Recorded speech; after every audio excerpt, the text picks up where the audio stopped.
मोर ना रमणी दंता farmer leader Bargarh. देखुन आज्ञा गंगाधर उठा जल प्रकल्प के वर्षे नुए हुए पूर्व सरकार जे नवीन पट्टनायक थे मुख्यमंत्री सरकार उद्घाटन करते केन भलिया पीसी दुर्नी पीसी रखीचन पीसी खाईचन जे आज वर्षे नुए से पान पाइप फाटी गलान मतलब आपण माने सेतु जानी पारथुबे जे जेन सरकार थिला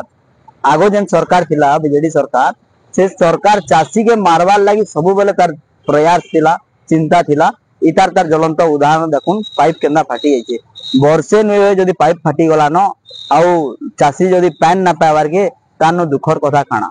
तो आगामी दिन के आमे इटा जिला प्रशासन आउ ई सरकार के गुहारी करूछु रिक्वेस्ट करूछु जे तार मरामती जल्दी करा जाऊ नचेत गला सरकार पूर्व सरकार रो अगेंस्ट दे आमे ताकर जहा अछन विभाग रो जहा अछन ताकर उठा जल रो इंजीनियर जेई एसडीओ नु आमे ताकर ऑफिस के जाई आंदोलन कर इटा हमर कृषक संगठन आडू खुला चेतावनी।